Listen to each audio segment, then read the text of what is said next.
Hello everyone. Oh my goodness, a live stream from me? Could you imagine? Well, imagine no longer because I'm streaming today, because why not? Really had nothing else to do. It's some of those rare Saturdays now that I work that I actually don't have to do something on a Saturday. So I thought, now would be the perfect time to do a cute, fun little live stream. Just about the books that I've been reading, probably some other stuff too. I don't know, it kind of depends on what I'm feeling. Typically I'd have a topics list or something like that, but I don't have one today because I didn't make one in time. So after I finish talking about books, then we may move on to something else, we may not. Anyways, this is very impromptu. I don't need these anymore. Okay. Actually, I need my notepad. I was supposed to grab it while I was over here already, but alas, I did not. Gosh, my apartment, I'm looking at my background here, and my apartment looks just so small. I mean, it is small, but I don't know. I didn't think it would be this small, because you have my futons right here. And then there's some wall space over there. And this, you're looking at my entire kitchen. This is it. We have my counter, which is just where I put stuff. You can see my wallet. There's a knife because I was cutting up a mango earlier. My mask, my keys, a glass of water, my Kindle, my microwave. I have one, thankfully. An old water filter because I bought a new one for my pitcher and I didn't know if it was the right one. I think it is. I think it'll be fine. I don't know. And then there is sink, the tiniest stove I've ever seen in my life, and refrigerator. And it's my whole kitchen. That's what I'm working with here, you know. It's fine. I don't need a lot of space. Also, I know the lighting situation isn't really ideal, but I did okay. So I put my desk up against the wall, and I promise we're gonna get to stuff eventually, but I put my desk up against the wall, and so there's really not much space for me to put a light. Now, what my solution to this is going to be is just buying a desk lamp and like an LED panel. But like at the same time, I don't stream enough for that to be like a necessity. So for now, I just took my ring light off the stand and I put it behind my monitors, and it's getting the job done, I guess. Also, listen, if you guys hear violin playing, it's not me, obviously. I don't play the violin, but my next door neighbor right over here, right behind this wall, is a violinist, and you know, they gotta practice. It's just what they have to do. No hate to Miss Thing, but it is kind of loud. So if you hear random violin playing at any point, then you know, this just it is what it is. Apartment life, am I right? Okay, I'm gonna be writing down timestamps because when I finish streaming, I'm going to insert them for people who might want to watch the VOD. So let's say 7.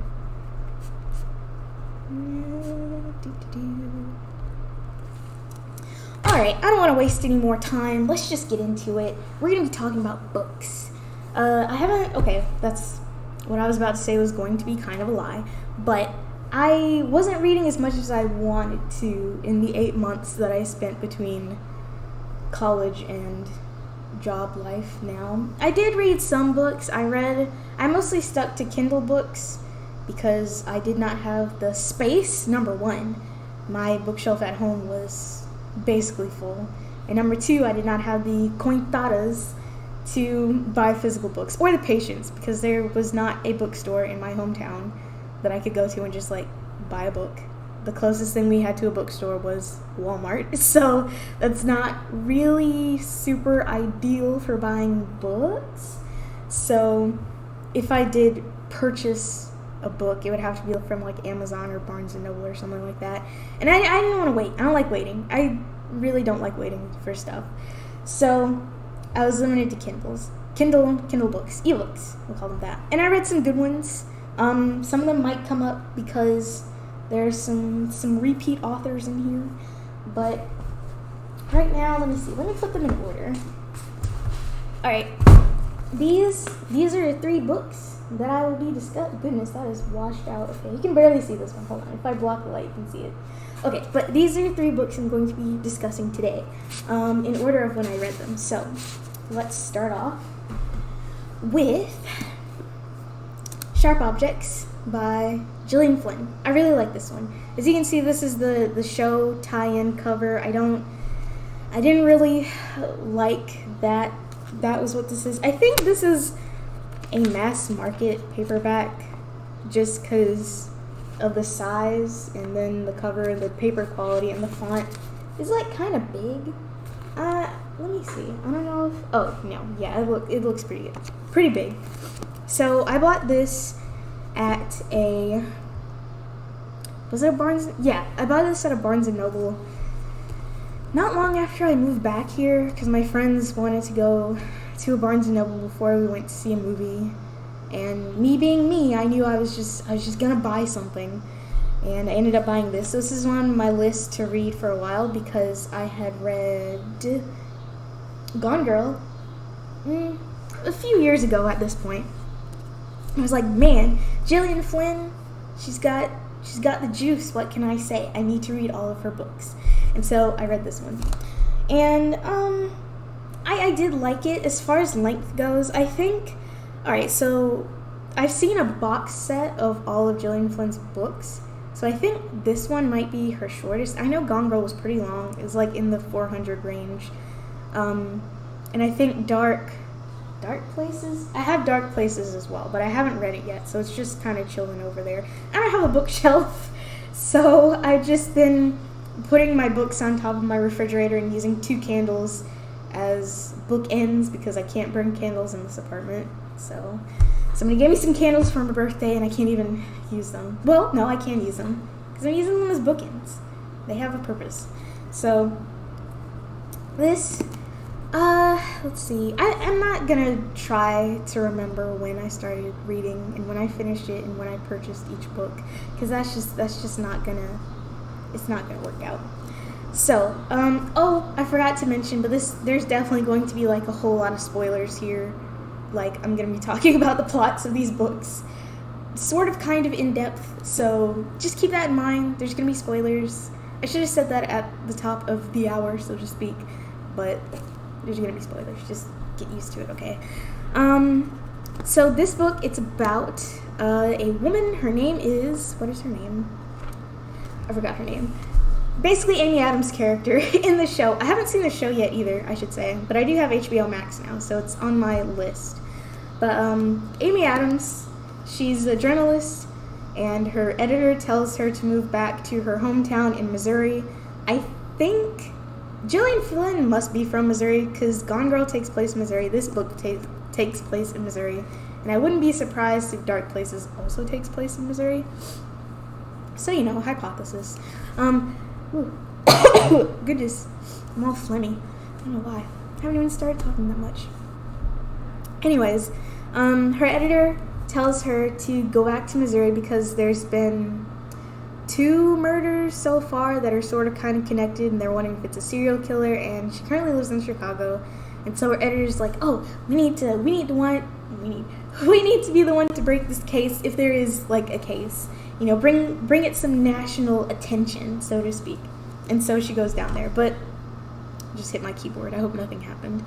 So, obviously her hometown isn't really a positive place for her, just because of her, not really upbringing. She had a rough time growing up. We'll put it that way.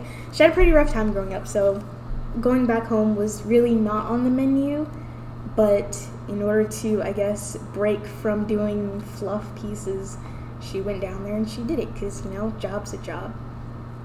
And I'll just talk about my thoughts about it. So for this, I'm wondering, you know, did I like it more or less than Gone Girl? Now, I should point out that I saw the movie Gone Girl before I read the book, and I liked them a lot, but I like them for different reasons. I'm wondering if I would like the movie as much if I had read the book first, because, okay, we're talking about Gone Girl now, because I think, oh goodness, the book and the movie portray Nick, that's Ben Affleck's character, kind of sort of differently. In the movie, well, no, hold on. I remember distinctly between each version, Nick is like way less sympathetic in one and kind of more sympathetic in the other.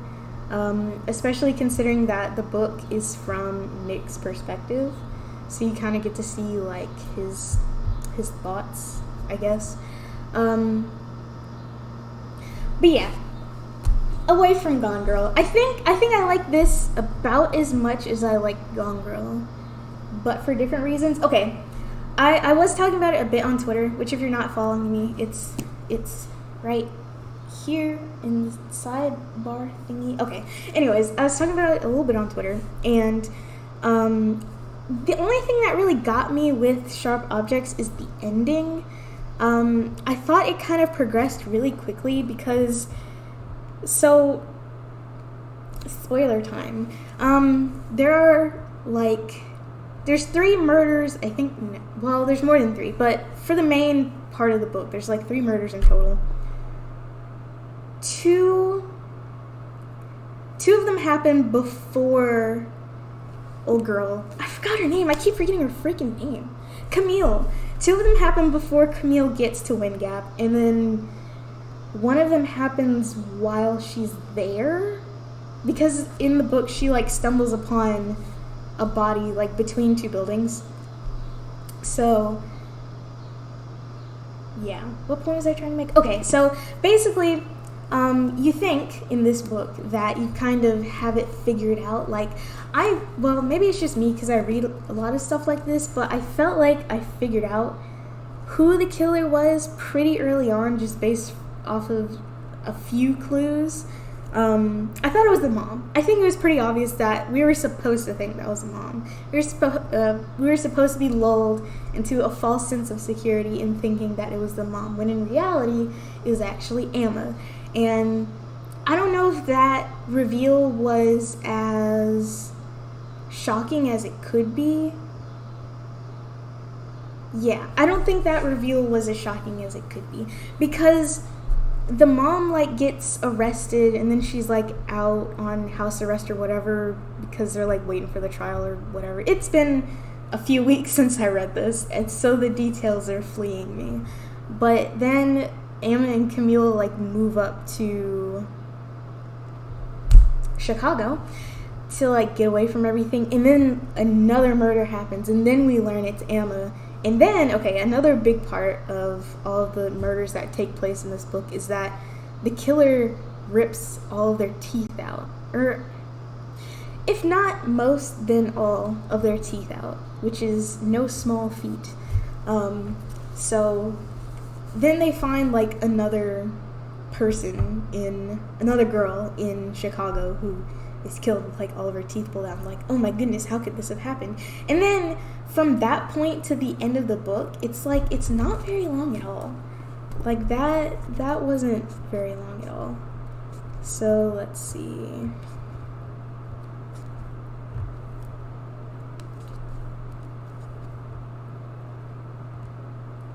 What is this? Oh, that's the thing. Okay, we don't need that. I'm trying to find the point where they find out. Let's see, I found Wind Gap and waited on hold.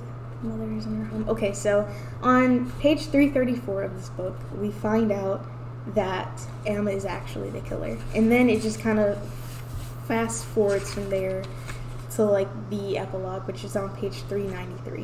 Which again, the print is very large in this book. Not very, it's pretty big. The print's pretty big in this book.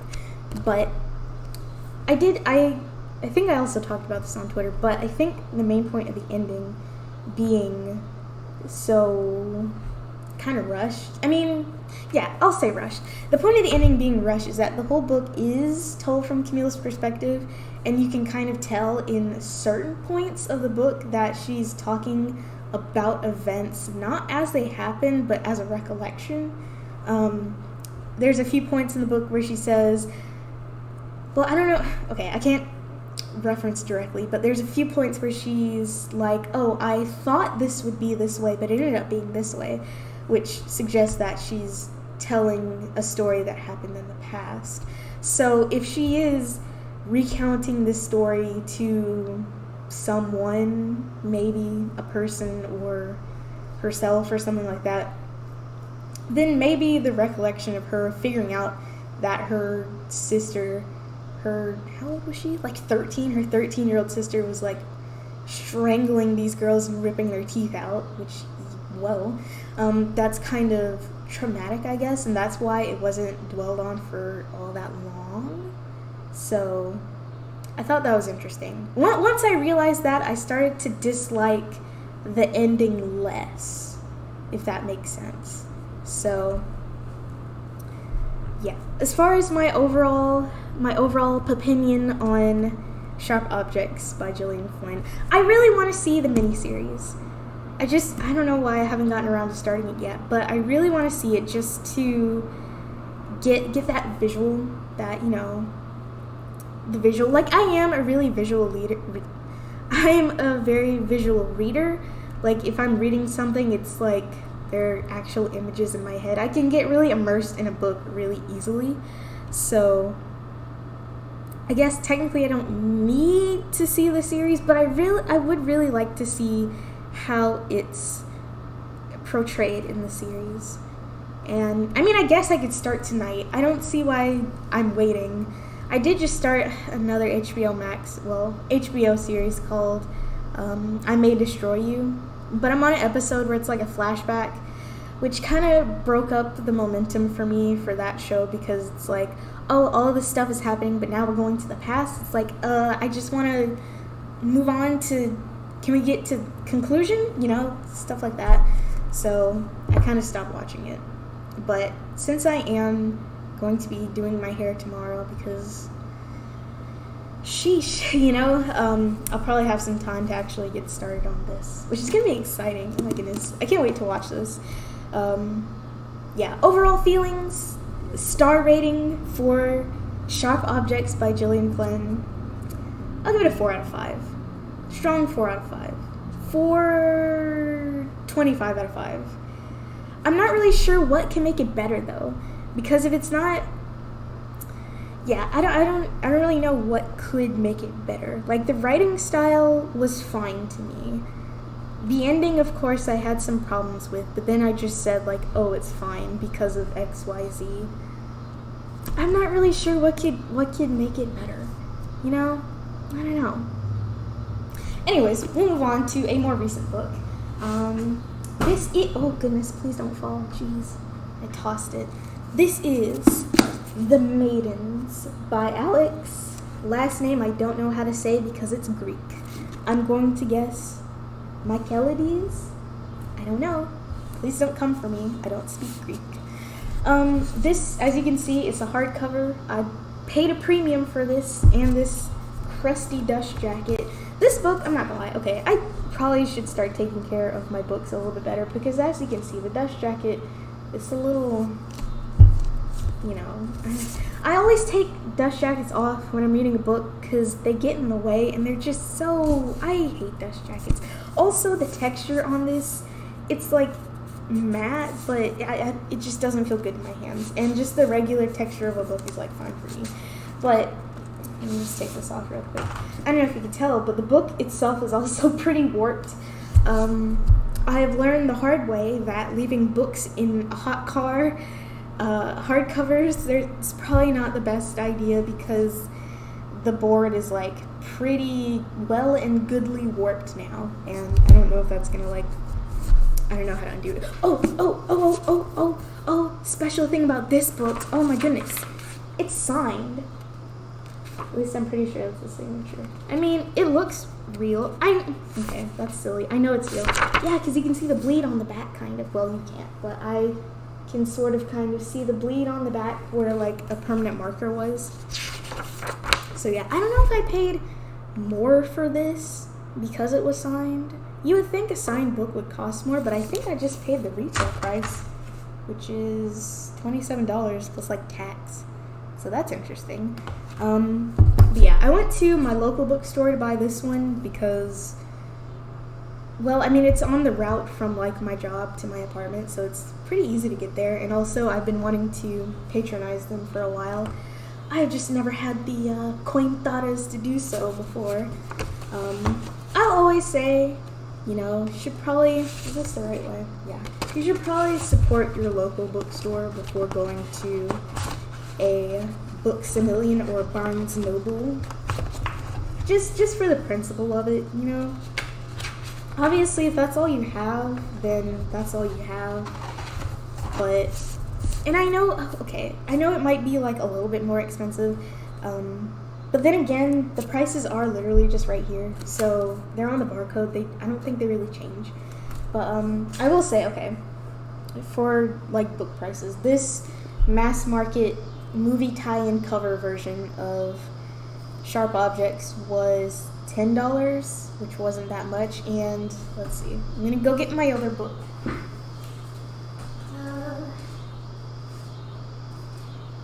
So Dark Places, which is also by Jillian Flynn. This is still a paperback, but it's like a nice paperback. Like, the cover is kind of matte and it just feels nice and kind of expensive.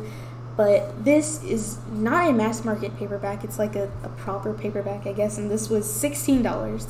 So, and I don't even, well, I did look, and I didn't see that the Barnes & Noble that I was at had a normal paperback version of this book. This was the only version that they had. Whereas at my local bookstore, they have the regular paperback versions of Sharp Objects, which is honestly the one that I wanted, but it wasn't in the Barnes & Noble when I was there. So anyways, yeah, I have this. I haven't read it yet. It's the next book that I'm going to read. But anyways, back to The Maidens. So I had read The Silent Patient by Alex Michaelides. I hope I'm saying that right. I had read The Silent Patient by him during my 8 months of despair, I'll call them. And I liked it a lot. I liked it so much. That's probably one of my favorite books that I've read over that period of time. Honestly, it like stayed with me. I still think about it, it's just so wild, and so I went into the Barnes & Noble when I bought Sharp Objects, and I saw that he had another book out, and I had complete no idea that he had another book out. I was like, oh my goodness, the next time I get paid, I have to buy this book. I can't let this opportunity pass me by, despite the fact that books stay in print for a very long time, so it probably wasn't going to pass me by, but whatever. But anyway, I saw this, and I knew I had to have it. I did read the synopsis a little bit just to see if I would be interested in it, and it was about yet another murder mystery, so I was like, okay, I'm on a murder mystery roll, I guess. I'm gonna buy it. So this is, let me see, how many pages? I didn't even read the acknowledgments. There's probably something really nice in here. It's 333 pages in this form. Good girl. Very long acknowledgments. Oh, it's my bookmark. Don't fall. Okay. So this is 333 pages. Not super long. About the length of a book that I would typically read, I guess. And I started reading this, honestly, not that long ago, because I feel like I just finished this. But, oh, I didn't mention, the only reason I've been able to, read as often as I do is because I have, lunch breaks, and I get an hour per each break. And earlier on, when I started my job, I wasn't really taking advantage of using the full hour of my breaks. I would just spend 18, 20 minutes eating food and then go back to work. And I'm like, but I don't have to do that.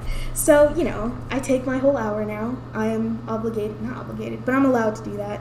And so that's how I started reading Sharp Objects. And so I just thought, oh man, once I finish Sharp Objects, I'm not going to have anything else to read. But I can just go to the bookstore, buy more books, never run out of things to read on my lunch break. So that started this whole thing. Anyways, back to The Maidens. It's about, okay, I'll just read the synopsis. Alright. Edward Fosca is a murderer. Of this, Mariana is certain.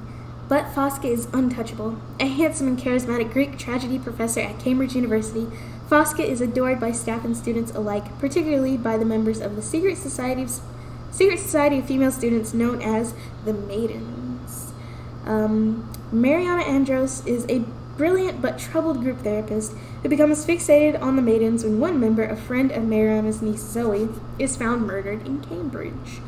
Mariana, who was once herself a student at the university, quickly suspects that behind the idyllic beauty of the spires and turrets, beneath the ancient traditions lies something sinister, and she becomes convinced that, despite his alibi, Edward Fosca is guilty of the murder. But why would the professor target one of his students, and why does he keep returning to the rites of Persephone, the maiden, in her journey to the underworld? Yeah, I'll talk about that later. When another body is found, Mariana's obsession with proving Fosca's guilt spirals out of control, threatening to destroy her credibility as well as her closest relationships. But Mariana is determined to stop this killer, even if it costs her everything, including her life. So yeah, pretty interesting. I feel like from what I said about Sharp Objects right away, Edward Fosca isn't the murderer in this. And I really wanted him to be, because I honestly don't like him. As a character, okay, he's a well-written character. He's written to be unlikable. And guess what? I don't like him. So, mission accomplished. Congratulations. But, yeah, it's pretty obvious that he's not the murderer. okay, it's not pretty obvious, but I feel like if you know the way that murder mysteries go, well, not even that, because like I haven't read every single murder mystery there is.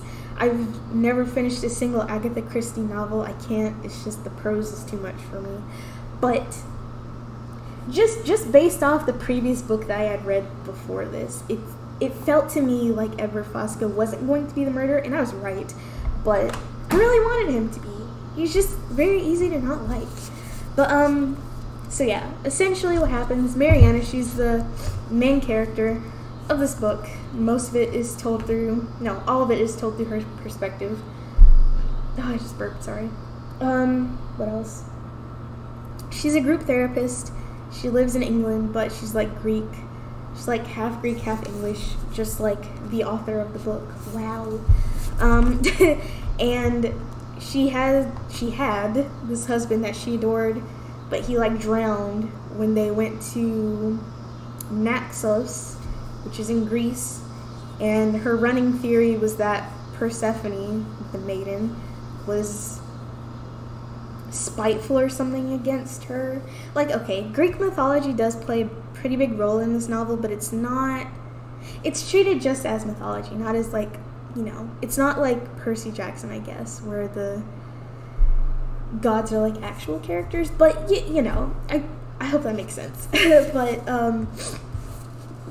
her going theory is that Persephone, for whatever reason, is just spiteful against her and took her husband away from her by drowning him. And the book actually starts with her, not the prologue. Prologue, no. The book, prologue is 1 page, by the way. That's very short. Also, I should say, this book is split up into, I think, 5 parts. But with each part, the chapter numbering starts over, which I don't know if I like. Well, okay. I was going to say, oh, that makes it kind of confusing, because if I say chapter 10, which part am I talking about? But I could just say part 1, chapter 10, or part 2, chapter 10, so that's not even a valid criticism. Anyways, yeah, it starts off with her crying about Sebastian. Sebastian's the name of her husband who drowned.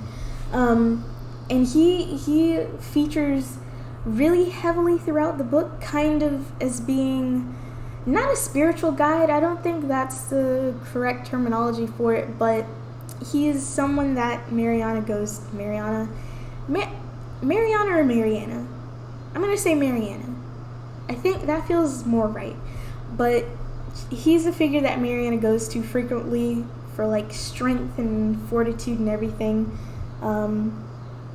So essentially what's happening in the book is that a girl from this little clique will say, it calls it a secret society, but it's not like, you know, I don't know, the Masons or anything like that. It's literally just a group of girls. They're all very pretty and come from high backgrounds, and they're called the Maidens, and they all hang out with this one professor called Professor Fosca. He's American, everybody else is British. Well, some of the Maidens aren't. I feel like one of them was American and like the daughter of a senator, which, okay. Well, I mean, it is Cambridge University, it would make sense. I guess, I really know how like prestige in universities works in the United Kingdom, but I know in the US, it's implied if you go to an Ivy League school, you either have a lot of money or you're like super duper smart at whatever you do, or both. So I'm wondering if it's that way as well in the UK. Anyway, there are these group of girls called the Maidens, and they all hang around this Professor Fosca guy, which as I was reading this, if there were to be an adaptation, I really want Jared Leto to play Professor Fosca, not just because Fosca in the book is supposed to be like super hot, but because he's also like really weird and kind of unlikable and kind of pretentious, and I feel like Jared Leto would play that role so good. Oh my goodness. If there is a casting director watching this currently who is working on the Maidens film adaptation, please get Jared Leto to play Edward Fosca. That would be a perfect casting. Oh my goodness. I don't have any other suggestions for the rest of the cast. That's all I want. That's all I want. But anyways, so Well, I mean, it makes sense, though, because in real life, Jared Leto is like a cult leader, so it kind of works. But yeah, as I was reading this, I was imagining Edward Fosca as being Jared Leto. I feel like I think it's a perfect casting, honestly. Anyways, so as I just read in the synopsis, Mariana is convinced that Fosca is the one who did this. So the thing that also kind of convinces the reader of that is that anytime Fosca gives his alibi for the night of each murder, he's usually with one or more of the maidens, and since they kind of have this weird cult of personality around him, they always back him up. So immediately you think they're lying, which they very well could be lying about where he was, because maybe he legitimately has no good alibi for it. But you get the idea that the maidens are hiding things from Mariana, especially because she tries to kind of insert herself into the situation by offering her expertise as like a therapist and a group therapist, even though it's kind of unauthorized.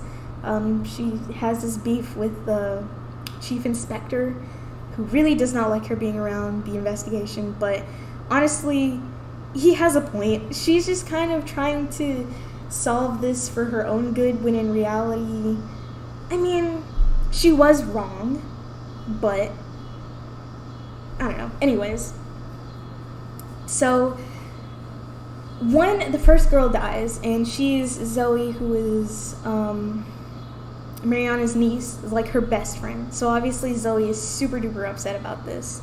And that's what brings Mariana to Cambridge. And so the way that each of them get killed, I think their necks get cut, and I don't know. I don't think the method is really the most important part in this particular murder mystery, like it was in Sharp Objects, because in Sharp Objects is like legitimately weird. But one big clue that leads you to believe it is Fosca is that each of the girls gets this postcard with like some Greek symbolism of some kind on it, and a passage in ancient Greek. And like they put, oh goodness, don't fall. They put the passages in the books, but they're like in Greek. So I can't read them because I can't read Greek or like ancient Greek or anything like that. But I think it was cool that the passages were put in their original state. I can't find one, but eventually Mariana goes to like one of the professors to like translate it, so it's fine. But I kind of wish that I like had some way to, I don't know, read it or translate it, because like I want to know what it says, even though I'm being told by a different character who's like translating it. Anyways, that's very minor. But big thing is, each of the murdered girls gets a postcard with a passage in ancient Greek about sacrifice. It's about sacrifice, like human sacrifice, not like making sacrifices, but it's about human sacrifice in some way. And I think it's specifically related to this one play by Euripides. I forgot what it was called. I think it's more than one play by Euripides. And so the postcards is really the big thing. Okay, that's not it. The postcards and the fact that all the girls who die are in this little clique is what leads Mariana to believing that it's Fosca. And she's honestly completely convinced. Now, I should say, there's some, it really got me when I saw it. But there's some really clever misdirection in here about who it might be. So, throughout the book, there are some chapters that are written kind of like a diary, like diary entries. And obviously we don't know who it is until the very end. But there are little nuggets of information throughout the book. Like, the person writing the diary entries, they had an abusive father and their mother kind of abandoned them. And, okay, right? So, there's a scene in the book where Mariana goes to, like, have dinner with Fosca for some reason. Because she wanted to, like, try to weasel some clues out of him or something like that. Not the best strategy, but she tried. And he mentions that he had an abusive father, and maybe that his mom, I don't know if he mentioned his mom or not, but I think he also mentions that he like grew up on a farm in America, the United States, and that's also mentioned in the diary entries in here. And so at the very beginning of the book, there's this character that Mariana encounters when she goes to Cambridge on the train called Fred. And Fred is this guy, he for some reason is like super obsessed with Mariana, and at first it seems kind of harmless, but then there's a point where it feels almost sinister, like, oh, are they setting Fred up to be the one who does this? But at the same time, it wouldn't really make sense for Fred to do that, even though they kind of sort of establish that he claims that he has like, that he's a psychic, that he has like premonitions. Ugh. Oh, that was gross. Has premonitions and things like that, so maybe that might aid him in some way. But one big thing in the diary entries is that the person writing it had a dog who was killed by the father.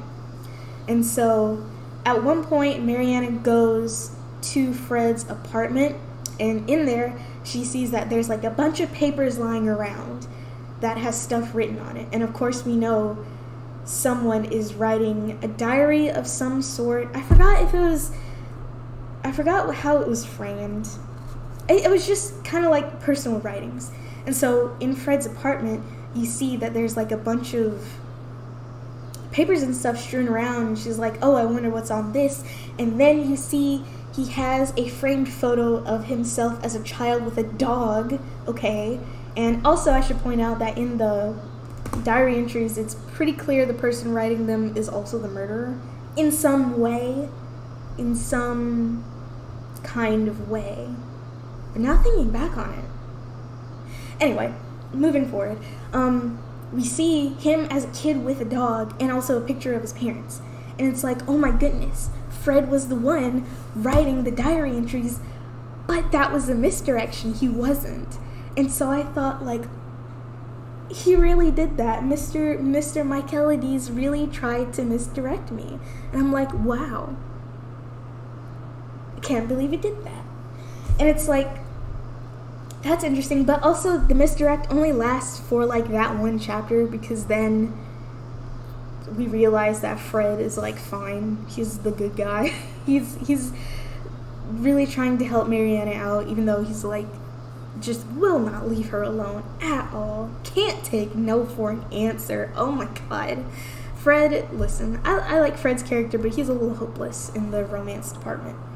Anyways, so the big reveal for this book is that it's actually Sebastian who's doing the murders. And at first you hear this and you think, wait, Sebastian is definitely dead because they took his body out of the ocean.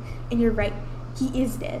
The one actually doing the act of the stabbing is Zoe, which is also kind of weird because Tara, the girl who died first, was Zoe's friend.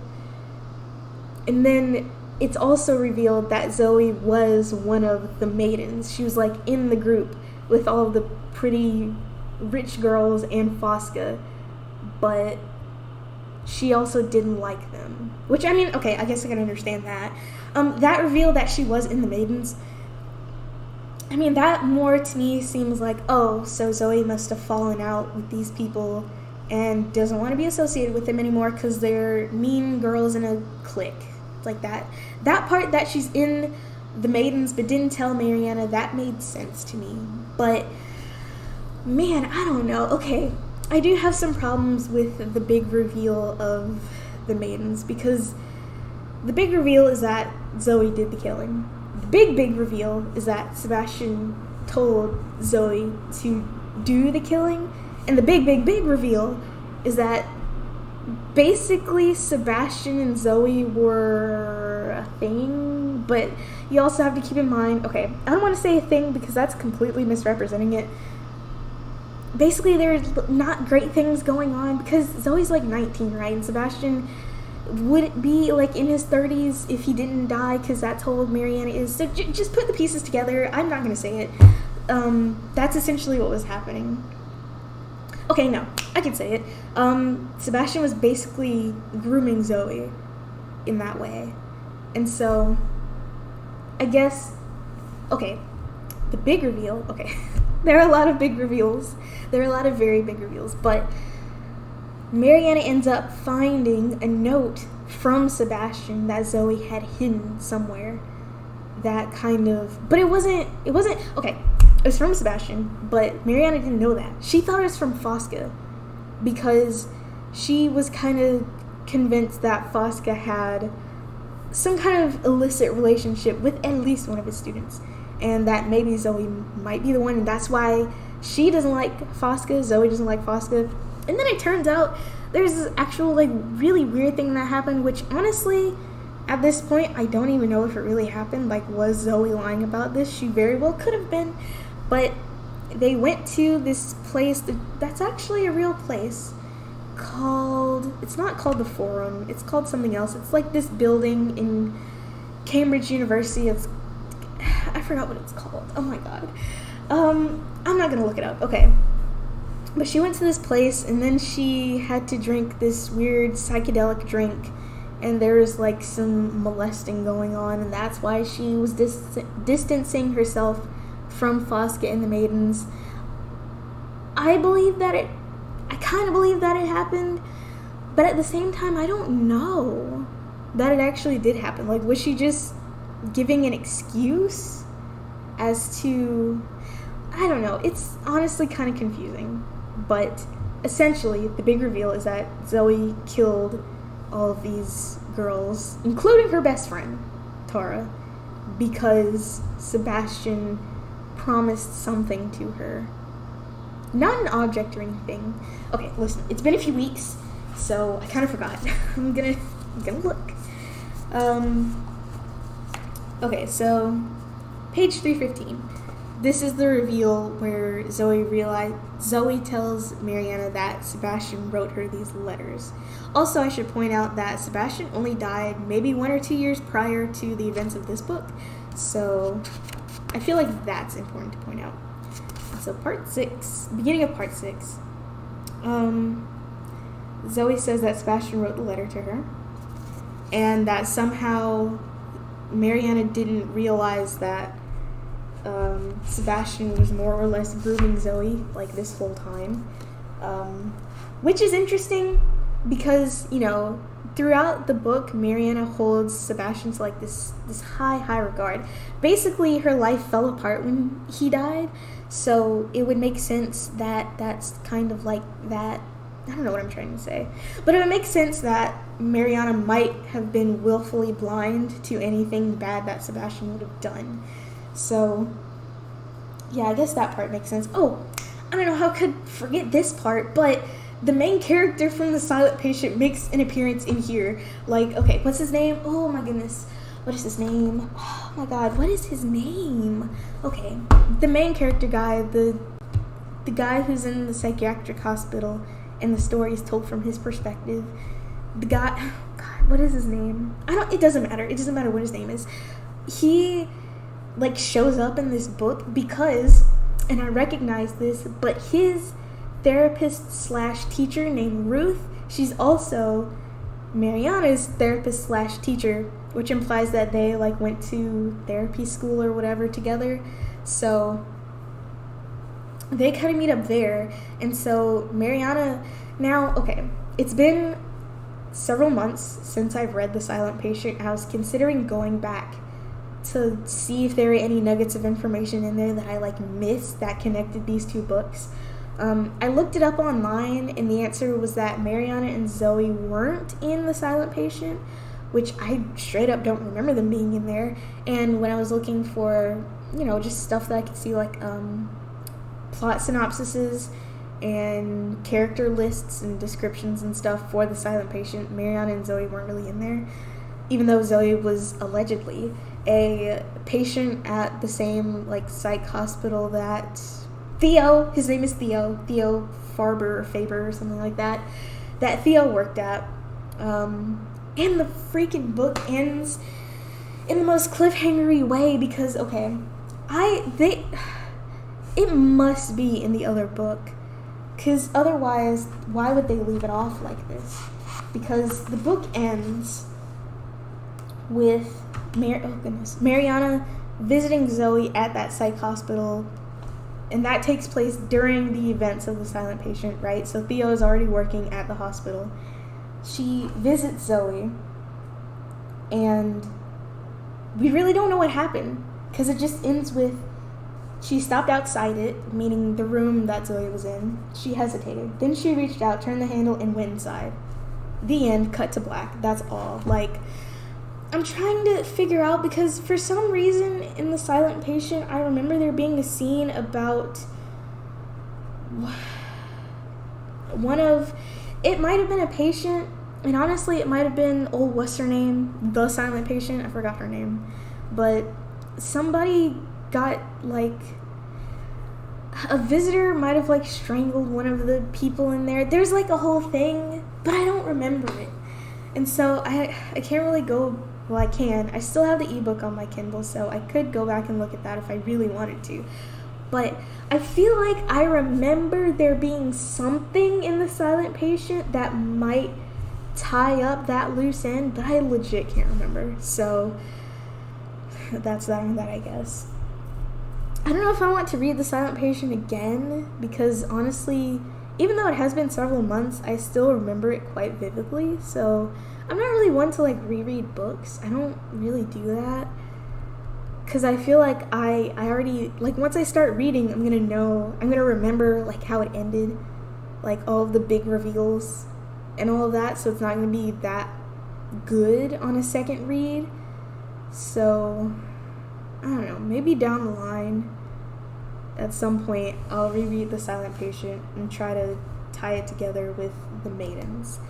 But what do I rate The Maidens? Solid 5 out of 5. Oh my goodness, I love reading this book so much. I look forward to my lunch breaks, because then I could go and just sit in my car and get farther through the mystery that was in this story.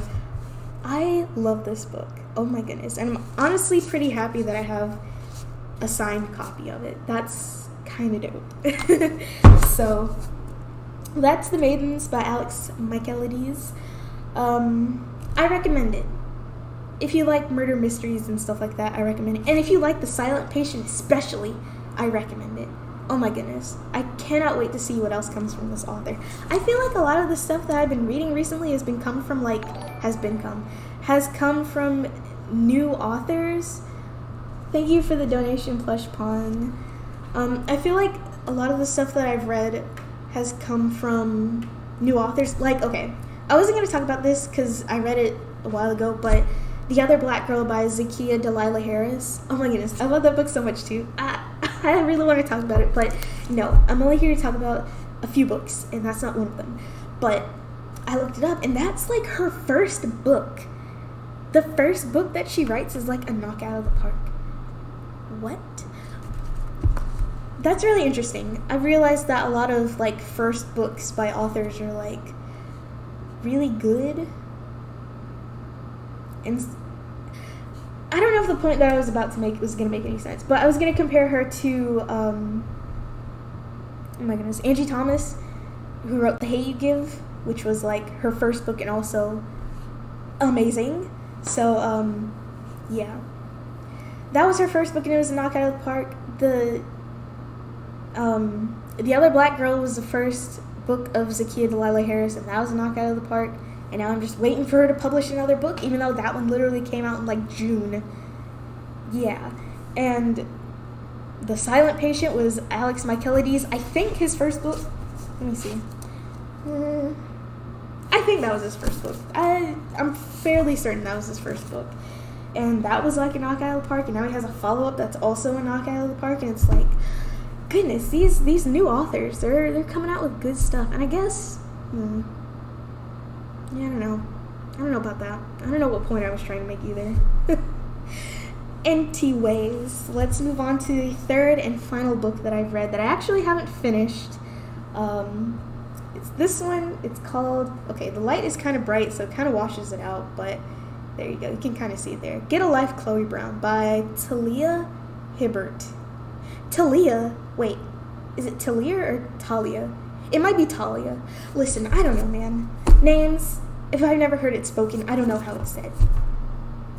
Okay, but yeah, as you might be able to tell from the cover of the book, this is a romance novel. So I had read Sharp Objects and I read The Maidens. I'm like, okay, I need another book to read, but I also kind of don't want it to be depressing. I need a break. I need a break from like murder and stuff, because I also watch a lot of true crime. My new hotness now is the Monsters YouTube channel. It's like, I think it started out as a podcast and now it's like more video content, but it's a guy, he like goes over cases and goes over them really in depth, and I do like his content. I like to watch his videos in the morning and not at night before I go to bed, because that would be a really bad idea. His video that he just put out about something List, Joseph List, the guy who like killed his entire family in the 50s and then just left for like 18 years. That guy, that was an interesting video. Very long, very in-depth, very interesting. And so, you know, I'm into true crime and stuff like that, and I consume it on a regular basis, but like, I don't think I should be doing that all the time. So I just needed a break for something else to read, and an escape of the depressing, I guess. And so I was in my local bookstore, and I knew I wanted to read Dark Places at some point, maybe not next, but at some point. So I thought, okay, this was the day before my birthday actually, and I think I got paid like a couple days before that. So I was like, okay, I'm gonna treat myself to 2 paperbacks. I'm gonna limit myself to 2 paperbacks, and the 2 that I ended up choosing were Dark Places and Get a Life, Chloe Brown. And so I read it a little bit today. So I've got, let's see, I'm on chapter 18 on page 273 out of like 369. So I'm almost done with it. I feel like if I marathon it tomorrow, if I have the time, because again, I gotta do my hair. Ugh. I might be done with it by tomorrow. So I don't read romance a whole lot. In fact, I don't read it at all. That's the better way to put it. I don't read romance like that. So this was something different for me. I have read goodness, people slamming doors out here. I have read a romance novel before. I think I included it in one of my videos about books, called My Favorite Books That I Own. It's called, now I gotta look this up, because I legit keep forgetting. Is it I'll Be Your Everything book?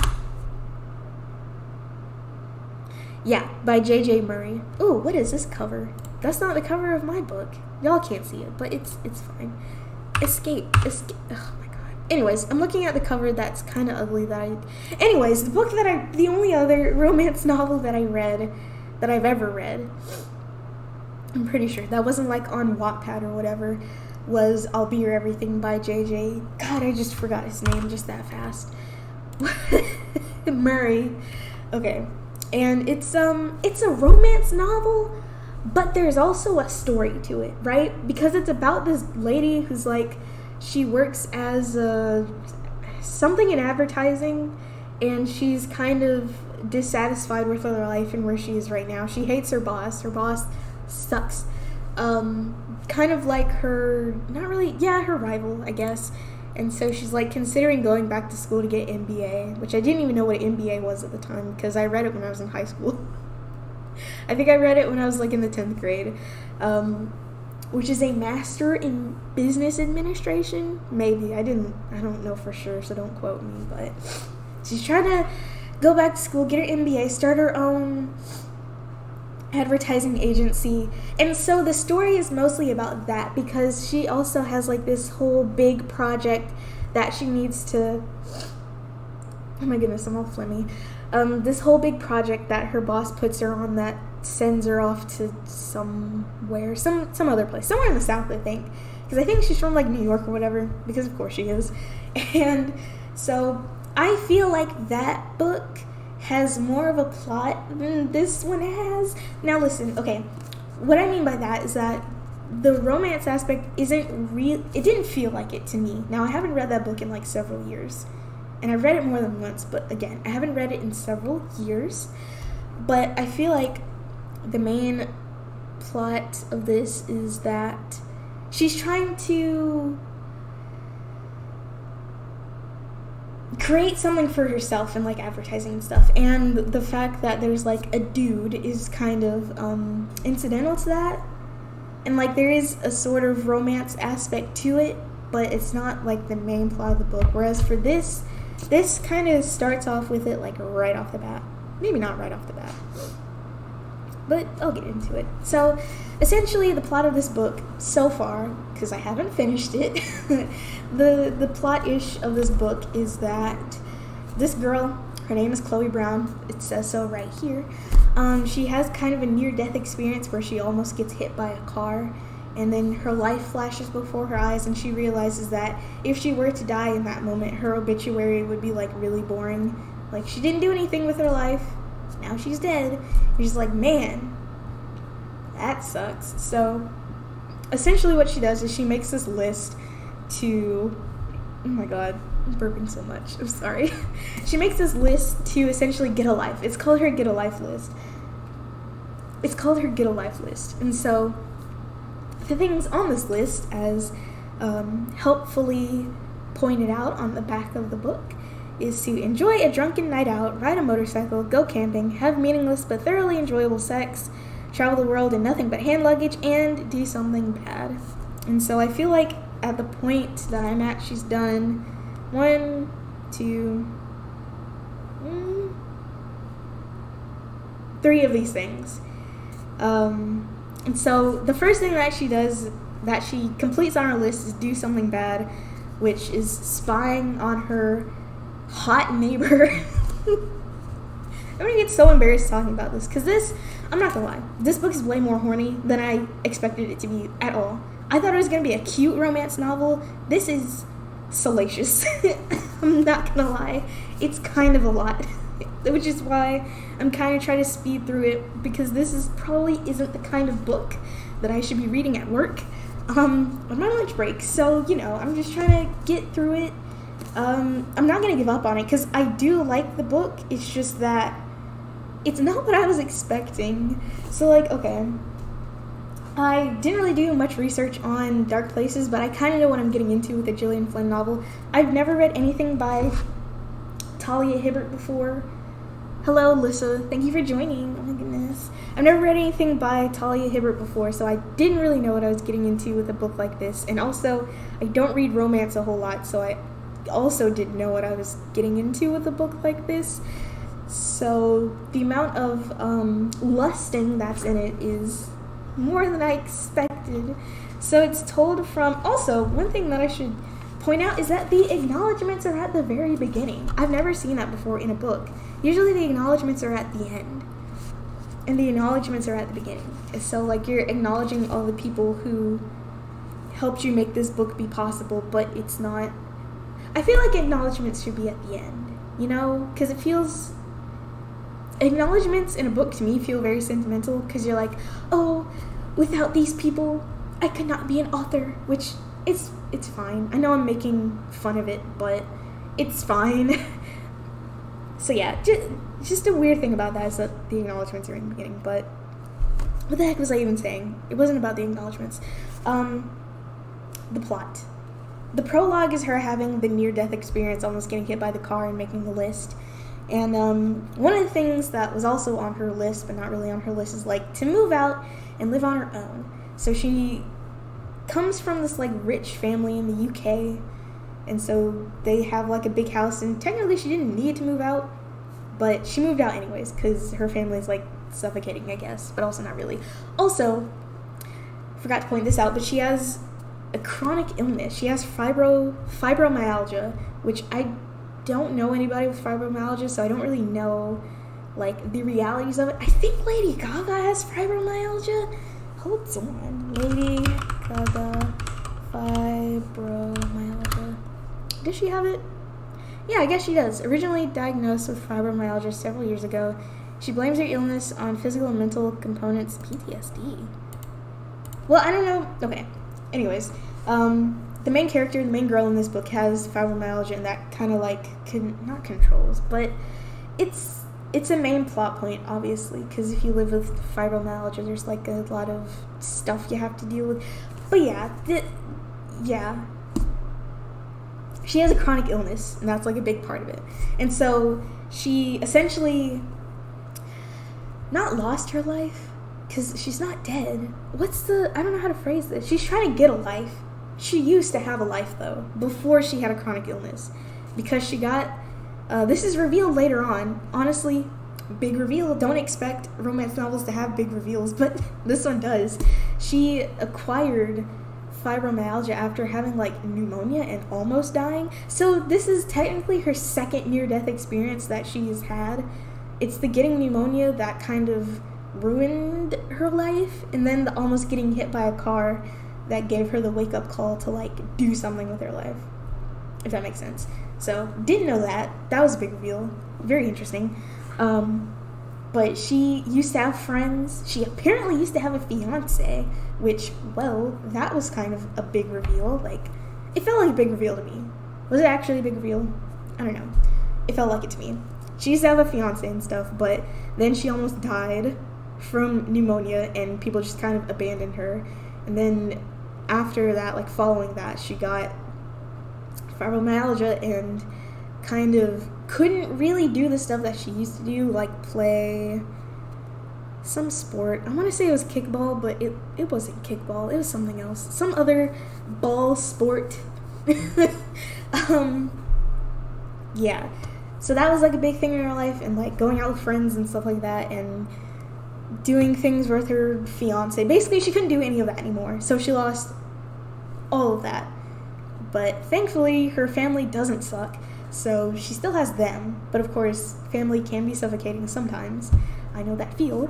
So she had to get out. She had to get out of there, start her own life, and really the car accident was the thing to do that.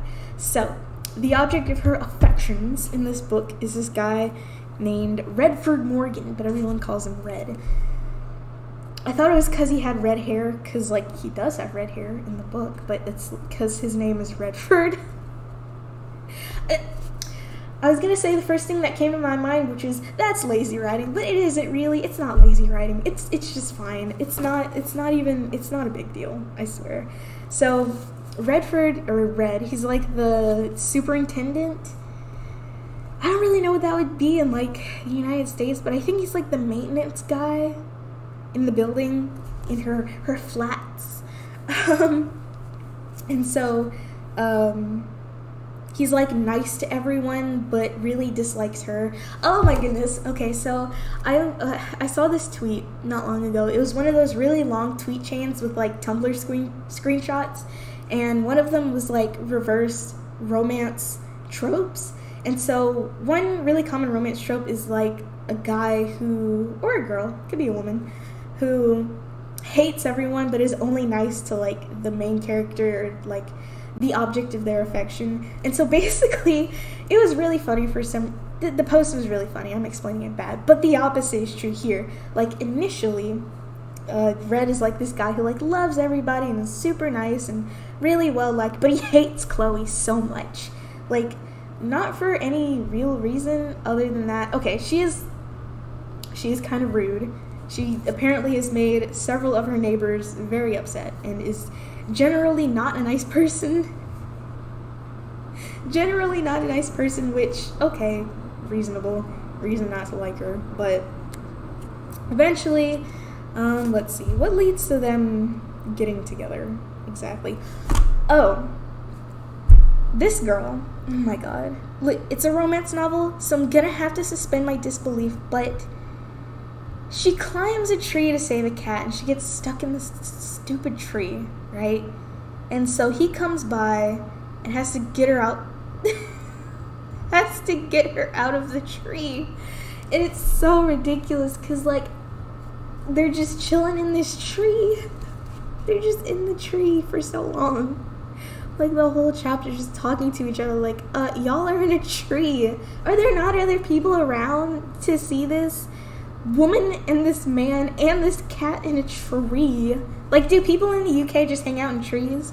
Is there something I'm missing? Because the author is also from the UK, so like that setup for them meeting was just so preposterous to me. And listen, okay, I'm gonna say it again. It's a romance novel, so I'm gonna have to suspend my disbelief. But that's kind of ridiculous. It's kind of ridiculous. It's so weird to me. And honestly, super funny. But that's not really, okay, I don't know if inciting incident is the word to use, or phrase to use here, because that means something different, but I have to do a few things, but I'll be back for the replay later. Or if you're still alive, stay safe. Well, have a good night. Thank you for joining for the short amount of time that you were. What was I saying? So the tree incident with her trying to save a cat in a tree, which, keep in mind, this is a woman who also has chronic pain. So climbing a tree, foolish decision. She wasn't able to get down, and so big, strong, buff redhead has to come up in the tree and get her out. I'm still stuck on that. That is so freaking wild to me. But that's their meet cute. Even though they've already met before, because he's the superintendent of the building and they've like had run-ins. That moment, I think, is classified as their meet cute. So, but it's so ridiculous. And they do get the cat out of the tree. They get the cat out. They also get Chloe out. It's so funny to me. It's so funny. Oh my god. Okay. And so, she's trying to, okay, no. Incorrect.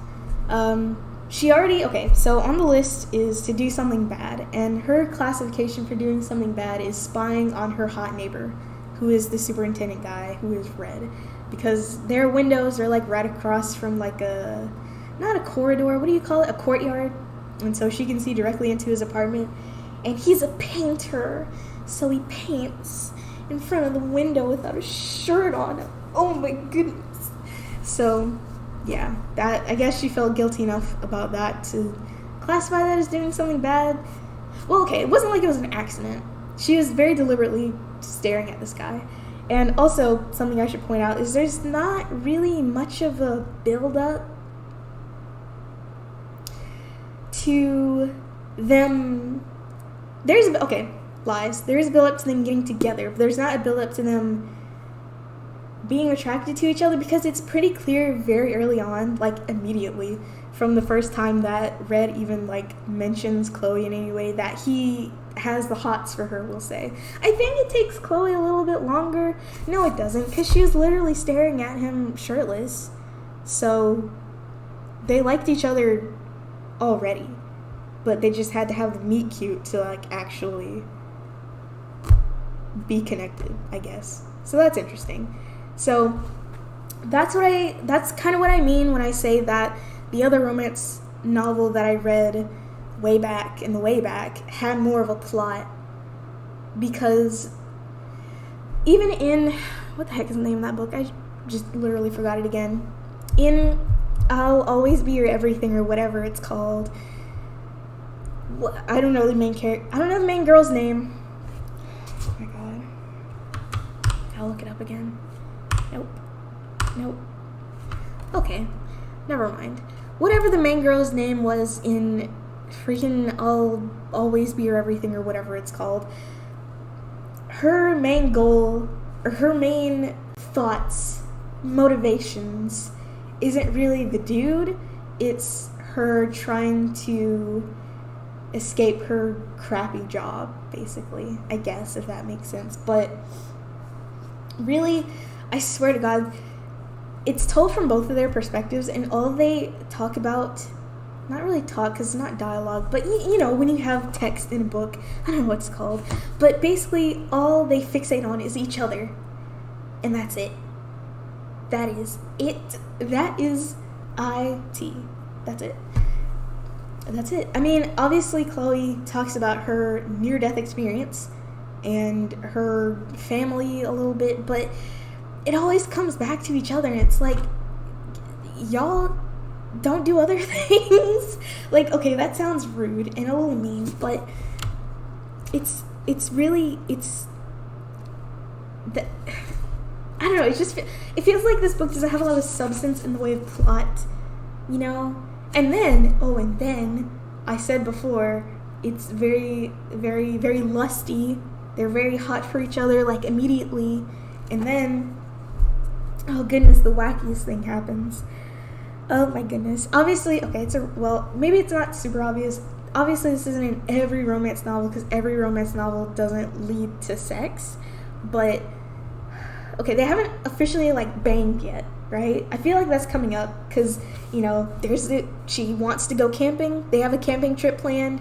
They're gonna bone while camping. I guarantee it. I see it coming. I know it's gonna happen.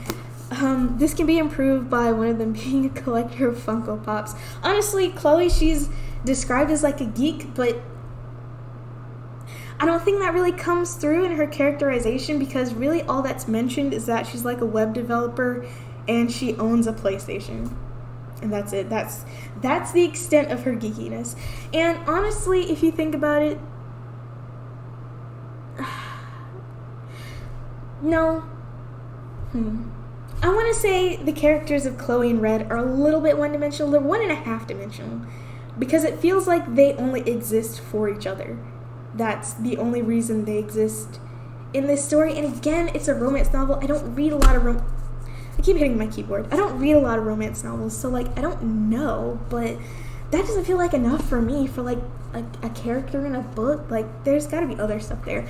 And I guess for Red, there's, like, the fact that he's a painter, and the fact that he, like, just got out of an abusive relationship with this girl, and that kind of affected his confidence.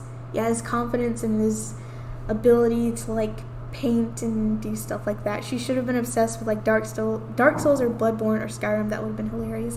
That would have just added something else to her other than wanting to sleep with this dude, because that's kind of all there is to her character. That and her, like, chronic illness. Those are the two things that gets brought up by her the most, and that's kind of it. And the list, of course. And I don't know, man. I don't know.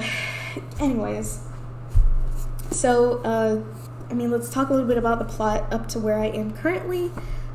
So, there's this stupid meet cute in the tree, which, also, I'm saying all this stuff, but I am enjoying this book. I should point out that I am actually enjoying this book. Like, I don't think it's bad. I think it's just fine, but I find some stuff a little wacky. I think we can, yeah. So, there's the meet cute in the tree, and also, this author has written other books, because this one came out like 2019, but she has one following each of Chloe's, like, sisters, which I'm still debating whether or not I want to read those, because I do like the way this is written, but do I like it enough to read the other books that she's written, you know? Let's see, just like she asked, hey, can I commission you to paint a portrait of my D&D character? That would be a great meet cute. That would be way better than in the freaking tree. I can't get over the tree thing, man. It's literally anything would be better than a tree. Anything would be better than getting stuck in a tree rescuing a cat. It's just, oh my god, okay. After that, so she realizes that he has a motorcycle, and that, you know, she could ride his motorcycle and, like, cross something off her list. But obviously, you know, under all of the list stuff, there's, like, all of the lust stuff. So obviously she's doing all this kind of to get closer to him. She's kind of lying to herself throughout it, kind of denying, both of them are honestly denying their feelings for each other until, honestly, not long before this. I don't know what chapter exactly, but they deny their feelings for each other throughout the book, and it's kind of frustrating because it's like, oh god, okay. It's a little frustrating. So, of course, after a while, what is it? Oh, okay, so after the motorcycle thing, Chloe makes a deal with Red that she will build a new website for him, because he's trying to get reestablished as an artist, because he used to be famous isn't the right word. He used to be more established as an artist, basically, in the area. So she's going to help him build a new website. In exchange for that, he's going to help her out with her list. So the first thing that they do is enjoy a drunken night out, and good lord, this is where things fall apart. Oh my god. So, I mean, there's some stuff before this, like, there's like, this really cute email conversation that they have. That part, I do like it a lot. It's just adorable, honestly. And I'm trying to see which chapter it is, but I can't find it. Oh, here it is. I think it's chapter 8, where they have this email conversation about the website that she's trying to make him so he can do stuff. So yeah, that part, I did like that part. That was adorable. But after that, they have the drunken night out. And so Red takes her to this club, and they drink, and the night ends with her getting finger blasted in the street. And I wish I was lying. But that's literally what happens. If you want to reduce everything to its most simplest parts, Red finger blasts Chloe in the street. And like, it's a deserted street. There's like nobody on the street. But that's what happens. And I mean, okay, I'll say this. As far as smut goes, I guess those scenes are pretty decently written. I didn't expect this to be as horny as it was. I know I said that before, but since I have gotten to like discussing the first, not really sex scene, but like that kind of scene, I didn't expect it to be that detailed, I guess. It was basically porn, if we're gonna be honest. The descriptions and the dialogue and everything like that, it's porn, which is fine. It's fine, but I wasn't expecting it, because the one only other romance novel that I have read, there were sex scenes in it, but obviously it was closer towards the end. Like, that was like halfway through the book. But the other one, the one by J.J. Murray, they were closer towards the end, because they have finally, the two characters have finally like finalized their relationship status, so they just bang like crazy. And it's not like super detailed, like the author doesn't go into detail about it. They just say like, oh, we had sex a lot that weekend in many positions and many places, etc. And that's essentially the extent of it. But there's a lot of detail in this. This is not safe for work, which is why I'm trying to finish it before Monday so that I can start this one. So yeah, I feel like I'm in a good, I only have like this much left to go. So I think I can finish it tonight if I power through it. But goodness, it's a whole lot. That's all I'm gonna say about it.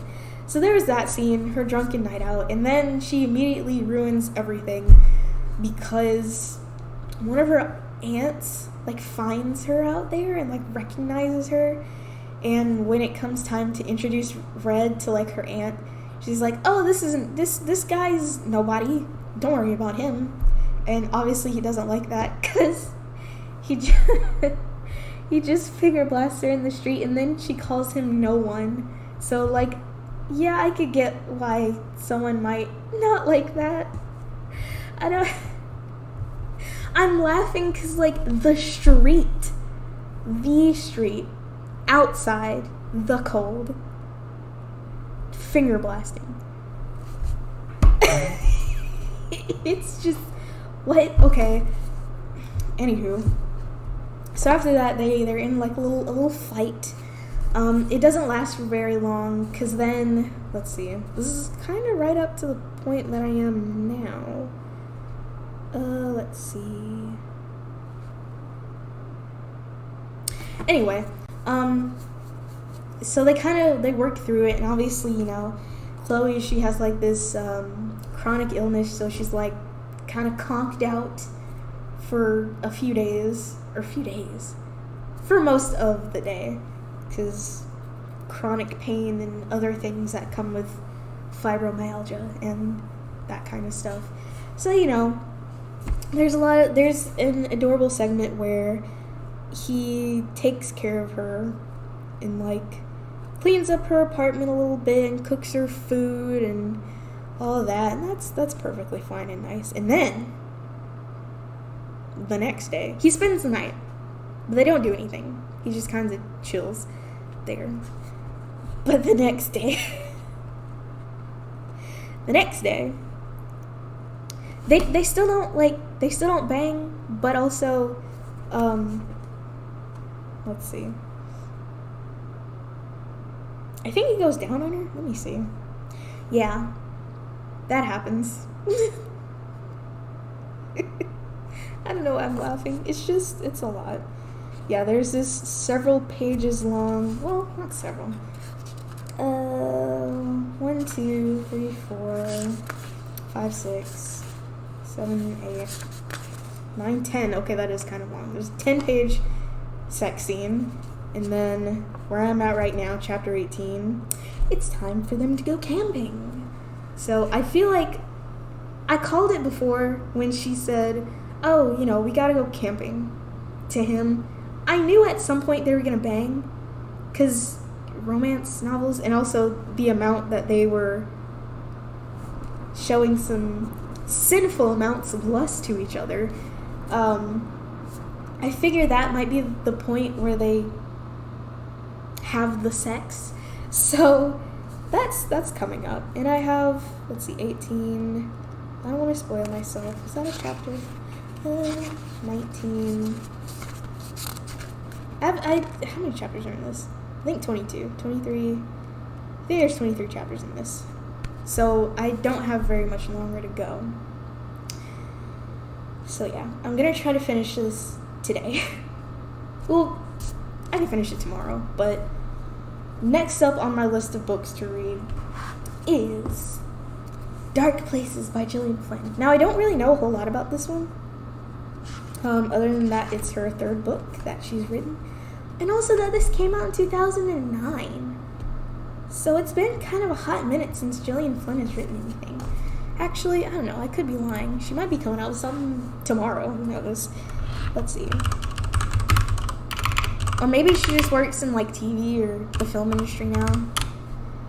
Because I know she wrote the screenplay for Gone Girl. I'm not really sure how involved or, in what capacity she was involved with Sharp Objects for HBO.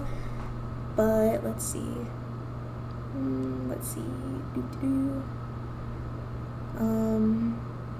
Okay, I'm lying. She wrote something called The Grown Up in 2015. I've actually never heard of that. Oh yeah, she's worked on TV before. Because there's Gone Girl, there's Sharp Objects. I'm assuming she was a writer for that. I don't know what else she would have done. Executive producer, maybe. I could look this up on IMDb, Internet Movie Database. So let's see. Miss Flynn has... Okay, she was a writer on Sharp Objects. She was a writer on Utopia. I'm not sure what that is. It's on Amazon Prime. It's created for... So she's a TV writer. Sort of now. That's what she does. She wrote something called Widows. Now, wait a minute. No, I don't know what this is. I don't know what Widows is. I thought this was... What is this? No, it is that movie with Viola Davis that I wanted to see, but I never did. Ooh. What does it have? 6.9 out of 10? Works for me. I guess I'll be seeing Widows soon. There's Gone Girl. She did the screenplay. That was her first writing credit. There's Dark Places. Okay, she's credited for the novel. She didn't do any writing for the actual... Because is that a show? Is it a show or a movie? I think it's a movie. But I think Dark Places as a movie was not as well received as Gone Girl, but I'm still interested in seeing it. And then Sharp Objects. Interestingly enough, Dark Places came first before Sharp Objects, even though Dark Places was the last book she wrote. Not the last book she wrote. It just came after it. So she wrote for Sharp Objects. She wrote the screenplay for Widows, and she's writing for she has written for Utopia, which isn't, it only says 2020, so I don't know if it's like currently ongoing or whatever, but I have no idea what I was saying.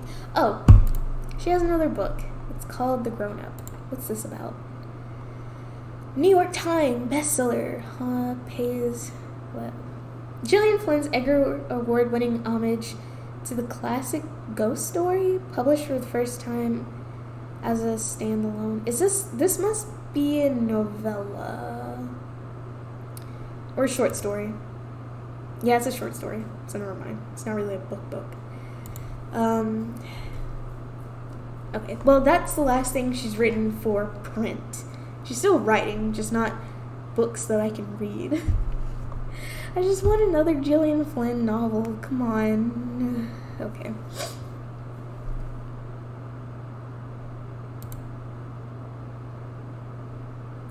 Yeah.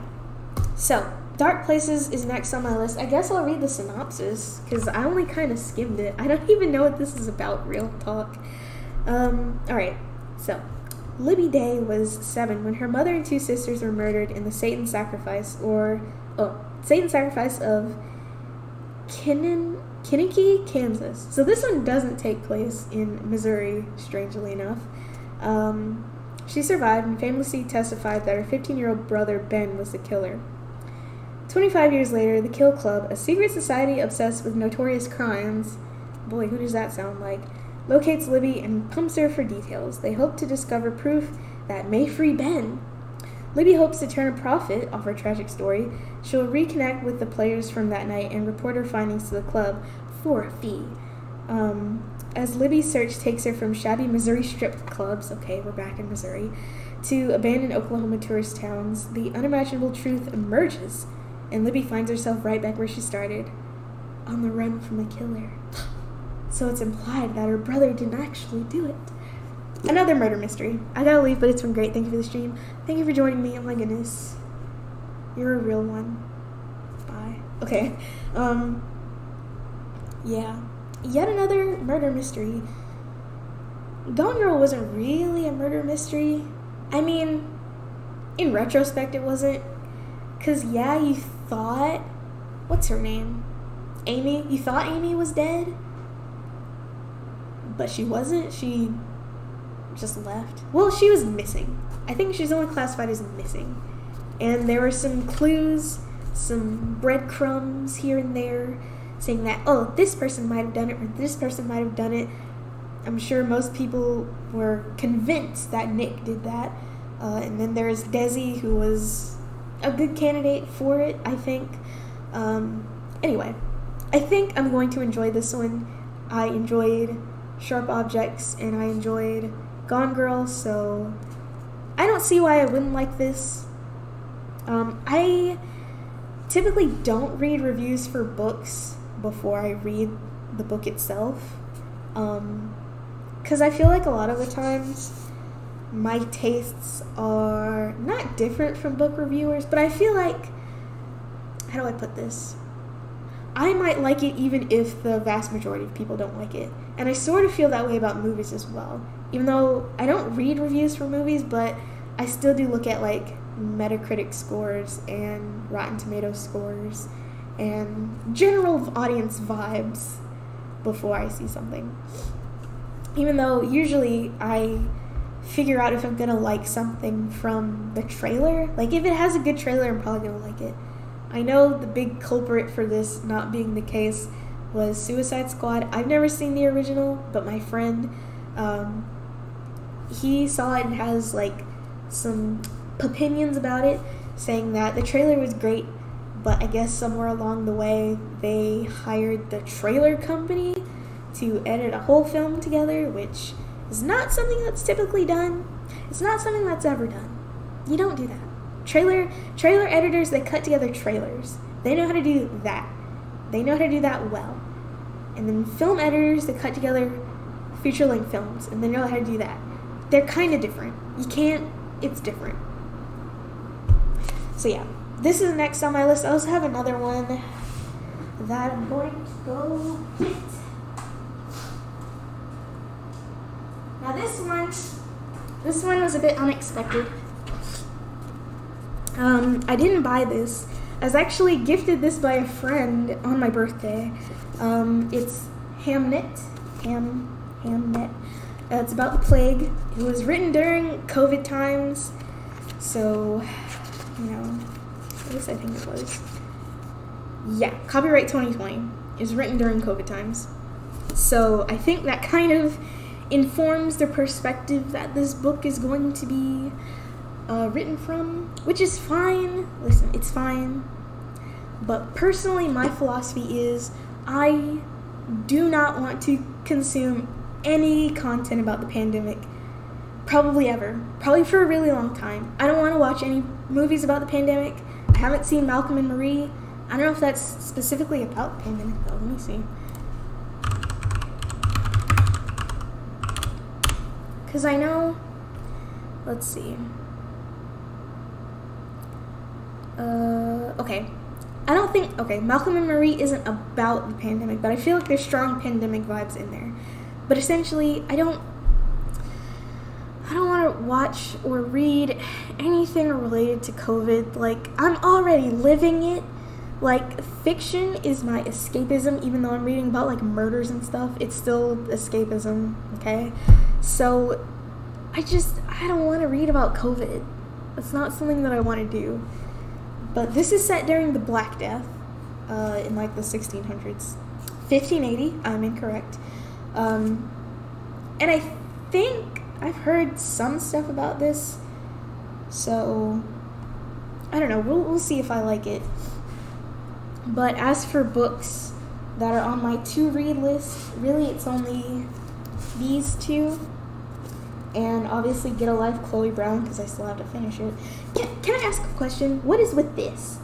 This isn't the cover. This is the cover, but it's like short, and then there's this part that sticks out. It's on here too. Like this, the cover is too, it's like a half or maybe a quarter of an inch or a half an inch, I don't know, but it's like, I don't get this. I don't get this and I don't like this. I don't know. Anyways. How much was this? It was $16. I feel like, okay, it's a nice paperback. It's like the edition that comes out after the hardcover, so they're still going to be a bit expensive. I don't know if I want to purchase $10 paperbacks anymore. I think I'm at a point in my life where I have the cointadas to progress past mass market paperbacks. Okay, I don't want to be a format snob. I'm not, typically. I only bought the hardcover of The Maidens because that was literally all that there was, because it just came out. When did this book come out, actually? Obviously it came out this year, but I'm trying to get like a release date. I don't even know if I'll find one. I think it's just gonna say 2020. Come on, copyright page. Let's see, 2020.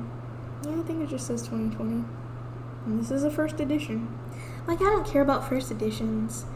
I kind of care about hardcovers, but I would much prefer if there was a hardcover that it was just a hardcover. No dust jacket, none of that. Just like a nice hardcover. And I think I only have like one book like that, and that was Welcome to Night Vale, because I think I bought that when it came out from Amazon, but yeah. Like, I'm not big on fancy hardcovers or anything like that, but I think I will stick to the slightly more expensive paperbacks versus the mass market ones, because they just last longer, the paper is higher quality, and it's just, I don't know, I just like it more. Am I still going to read Kindle books? Maybe, I don't know, it really depends. I mean, I do have my Kindle. Okay. There she is. She's made a cameo. There she is. But about my Kindle, I bought that the summer of 2018 because I got a summer job. I got a little bit of shmoney.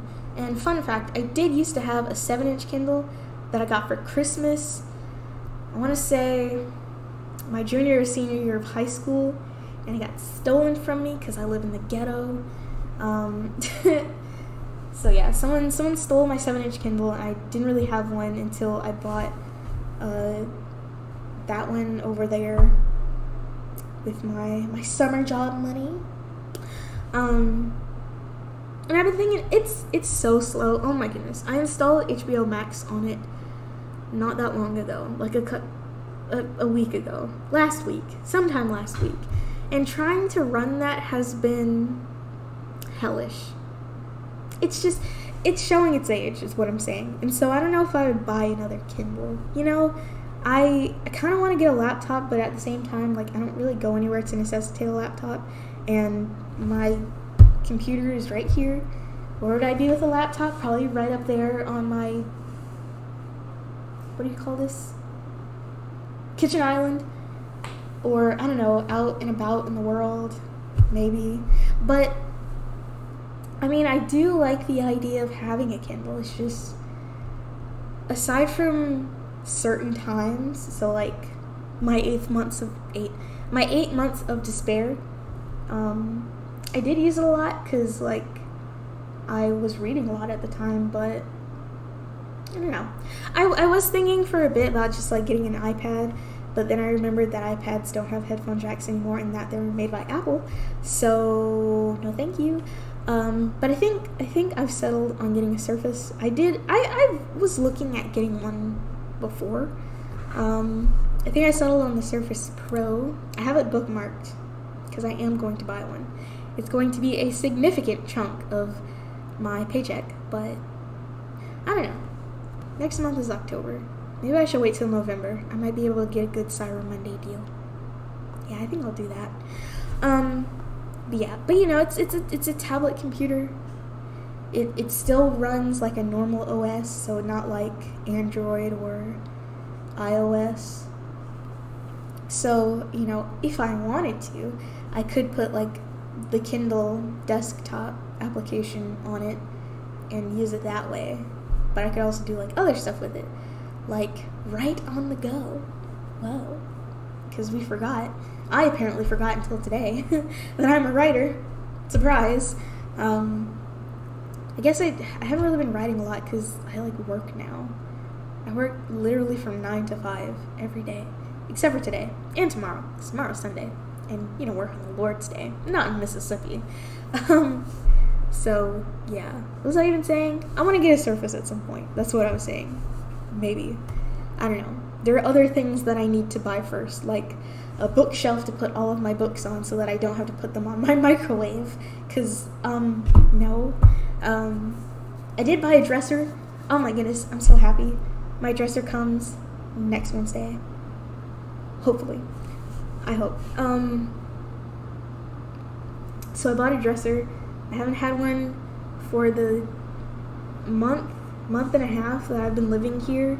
So I've just been living out of my suitcase, and that sucks. I hate that so much. Oh my god, I'm so ready to have a dresser. I also want to get an end table. There's one person who left a comment, I think, on my So I Moved or Whatever video that said they were interested to know what furniture I bought whenever I bought it. So I'm not going to make a video about me putting together a dresser. It might not happen, but you know, I do have interior design plans for this apartamente. Like, okay, Miss Futon, she's doing fine. I feel like the futon really informed some of my choices for what I want to do, especially for like this whole area. So as you can see on the futon, there's now a red pillow. I got 2 red pillows. They're from Walmart. Don't judge me.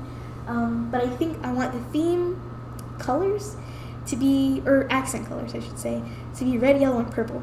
And I was explaining it to my mom. Like, I know color theory, okay? So, red and yellow, they are analogous? No, they're not.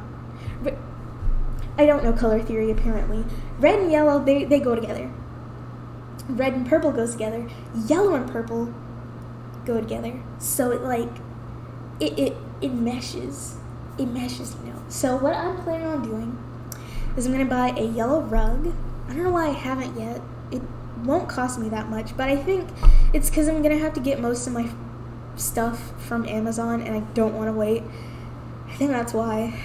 Yeah, that sucks. There are furniture stores around. There are an embarrassment of riches for furniture stores around here, but you need riches to shop at those furniture stores because they're expensive. $700 dressers.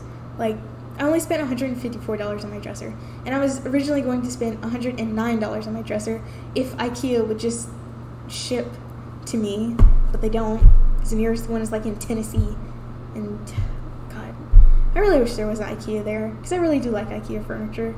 It's all thanks to The Sims, honestly. I want that mom dresser, but I just couldn't have it, so I had to get one from Wayfair, and who knows if I'm going to find a matching end table. You know, it's stuff like that. Little sacrifices. Anyways, back to my plans. I'm gonna buy a yellow rug, like a yellow area rug, bright yellow. Something really needs to bring the room together. And then I found this bookshelf that has four shelves, and that's gonna go right here. You can't see it, but that's fine. I don't really have a lot of space in this apartment, so I have to use it carefully. I think at some point I do want to get a TV, but like a smart TV, because I don't have cable, so something that I can watch Netflix, HBO Max, YouTube, maybe not Twitch. So like either a TV with like the Roku thing, like a Roku TV, or a TV and a Roku stick. Those are my options. I'm gonna wait till Black Friday to do that. Why? I don't know. Are TVs even less expensive on Black Friday? Who knows? I never bought a TV on Black Friday, so I guess I'm about to find out. And of course, it's in 2 months. No, it's in 3 months. Because really, September just started. So, you know, yeah. So, right now, looking at my apartment, I'm looking at the rest of it. It feels kind of empty. And honestly, there's like some echo. But I have plans, and one day, this apartment is going to be nice and warm and cozy. Well, hopefully it won't be warm because it's too hot as it is. But, yeah. I'm really excited to get to finally be having my apartment feel like an apartment, because right now it just feels like a place that I stay, if that makes sense. Like, when I was living at my aunt's house during the summer of, like, 2019, it kind of felt the same, because I was also living out of my suitcase. I didn't unpack my clothes or anything like that, so it has that vibe, because like it was a house, right, and it was lived in, but it just felt like I was visiting, because I mean really I was just visiting, and now this is my apartment, but it still just feels like I'm visiting and my stuff is here, even though this is like my home basically now. So yeah, that's kind of why I didn't. What was I even going to say? I don't know. But basically, you know, living in a place without decoration honestly makes me feel a little sad. That's why, basically, immediately I put up all my vinyl records just to have something familiar to look at, right? And then I put up my art. That took a while. It took longer than it should have, honestly, but yeah. Well, that's been a stream, hasn't it? Yeah, what a stream. Wow. I do miss streaming. I do. I was considering, I'm not gonna lie, I was considering either postponing or maybe canceling, because I was working on some writing stuff, right? So I was trying to write this feature-length script. Ooh, how long ago was that? Man, that was July. I was writing this feature-length script in July. I was gonna. My goal is to write a feature-length script. Just write one, not sell one, not make one. I'm gonna. With my goals, I like to start small and then work my way up. So my first goal is to complete a single draft of a feature-length script, and I did get really close with my other one. I was at 50 pages, but at a certain point, the plot just kind of fell apart. Certain character motivations didn't really make sense, and it was like, okay, does this really work as a movie? Would anyone really see this? And I thought, no. So I was gonna retool it a little bit, but trying to rewrite it, I wasn't feeling that. So I was in the process of developing another feature-length movie script. It was going to be based loosely off of the short story The Lottery by an author whose name I forgot. But I'm sure if you are in high school or college, you probably had to read it at some point for like English class. It's a decent short story, but I don't want to get into most of the plot or anything, because who knows, maybe I still want to write it. But it's loosely based off of that short story. And so I was looking at it. I was trying to write a treatment first, because I think what kind of hamstrung me last time was that I didn't have really much of a plan in terms of plot. I just kind of started writing and went wherever, and that's not the best way to write, I have realized, especially if you're doing a feature. Short films, go ham. Feature length, you need a plan. Ooh, bars. Short films, go ham. Feature length, you need a plan. It's a slant rhyme, but it still rhymes. Okay, feature length scripts, you need a plan. So I was trying to plan it out, and it just kind of fell apart. And again, character motivations didn't make sense. A lot of world building was involved because it was kind of sci-fi dystopian. And so then eventually I realized I'm writing the kind of movie where if I saw a description of it on Reddit or something, or if I saw the trailer for it, I probably wouldn't want to watch it. It's like, why am I writing a movie that I won't want to watch? That doesn't make sense, right? I make YouTube videos that I want to see. I feel like that philosophy should translate into the other stuff that I do, right? So I realized it just wasn't something that I liked anymore, and so I scrapped it. I mean, I didn't like delete files or anything like that. It's still there. Again, I might want to write it someday. Just retool it to make it something actually good. So today, I wanted to do something today other than take a nap. I didn't take a nap today. I'm so proud of myself, because I did that for the long weekend, and that just it wasn't hidden. So what I did was I kind of conceptualized it in my head first, and I used Microsoft OneNote, because why not, to do the logline, the overview, and characters. I'm not going to write a treatment for this one because the overview that I have is actually really long. Like, it's longer than the overview for the other movie that I had for some reason. I don't know why. But I have the 3 acts plotted out, and I know how I want it to start, and I know how I want it to end. And I feel like that's an important point, because I feel like for even the first feature that I tried to write, I knew how I wanted it to end, but not exactly how I wanted it to end. And for the sci-fi dystopian one, I knew how I wanted it to end, and I knew how it was going to end, but I just couldn't get there, you know? So that was a problem. But for this one, I know how I want it to end. I know how I want it to start. I know how I want it to end. I think I know how to get there, and I started writing the script, and by started, I mean I have a scene heading and 1, 2, 3, 4, 5 words. Yeah. And that was like not a few minutes. It was like 30 minutes before I started streaming is when I started writing that, which is unfortunate because now I'm just kind of tired. So I don't really want to write anymore, but I have something. And I don't know how much time tomorrow I'm going to have to do it. I know I'm going to have 0 time during the week because working, but, you know. And then next weekend I have a thing on Saturday, and then Sunday I'm not going to want to do anything. So it's just a cycle, you know. It's just a cycle. But I try real hard, which is apparently not that hard, but I try. Anywho, I've talked about the books that I wanted to talk about. I did say we'd be talking about other things, and I did talk about some other things, so that fulfilled that requirement, and I think that will conclude the stream. I've been streaming for almost 2 hours anyways, goodness. Also, it's a little late. I'm a little tired.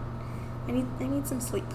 So, thank you for joining me today. I totally did not write down any timestamps.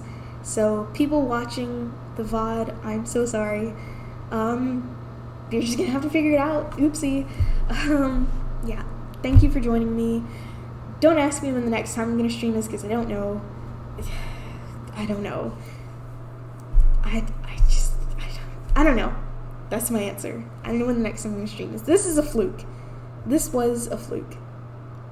Honestly, I did this so I wouldn't have to make a long, rambly video and try to edit that together about books, because I was considering doing that once I finished, I guess all the books on this your stack. So yeah, I'll see you guys later, probably in a video, probably not in a stream, probably on twitter.com where you should be following me. But yeah, I'll see you later. This was fun. I really need to do this more, but I'm just tired. Anyways, I never know how to end stream.